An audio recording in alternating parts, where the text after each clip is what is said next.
Time to do some back bends and counter poses for back bends. They're going to keep your spine flexible and your back muscles strong. So come down onto your belly, lie on your front, and put your elbows underneath your shoulders. So this is a back bend.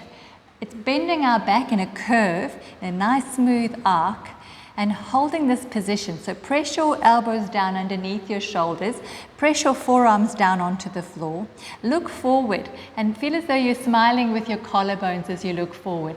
Try not to squeeze your bottom, so relax your legs and your bottom and just feel that nice stretch in your back.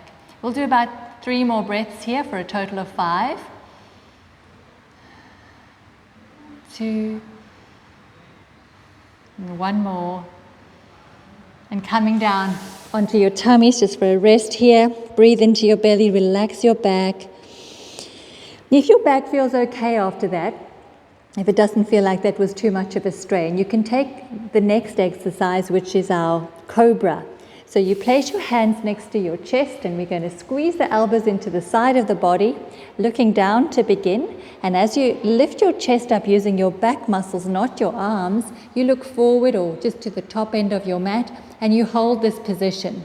So it's not really necessary to get very high here because you don't need to use your hands or your arms because that's why it's called the Cobra. It's not, a snake doesn't have arms. So here you are, just holding this back bend with your back muscles. You're squeezing. You can squeeze your bottom for this one and squeeze your legs into the floor. Let's hold for 2 more breaths. 1 more breath.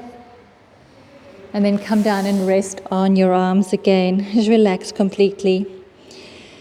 We're just going to do 2 back bends today. And coming up for a counter pose, we'll do a cat back or a cat pose. So put your hands underneath your shoulders, your knees underneath your hips, and we're going to round our backs up to the ceiling. So first breathe in, and as you breathe out, you round your back strongly and fully up towards the ceiling. Look towards your knees or your navel.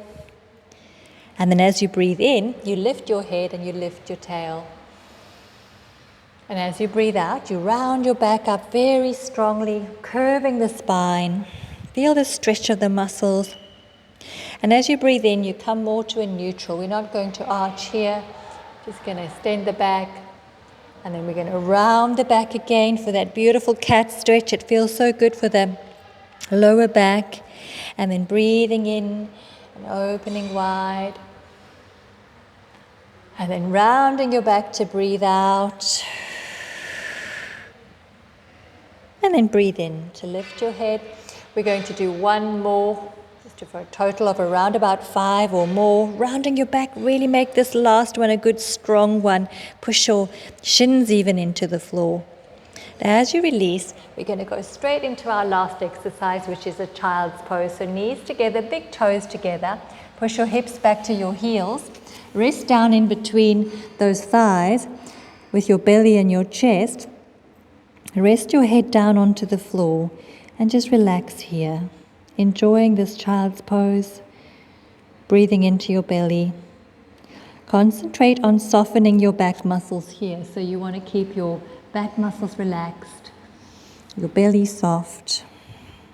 And this is a lovely exercise to do just on its own anytime. If you want to wake up in the morning and roll over in bed and do this one, if your back's tight, it's a very good exercise to do. If you can't get your head on the floor, you can always use a pillow, or you can rest on your arms, or you can use a yoga brick. Let's do 1 or 2 more breaths here.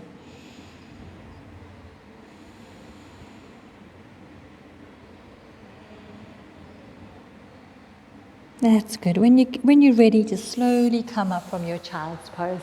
Well done.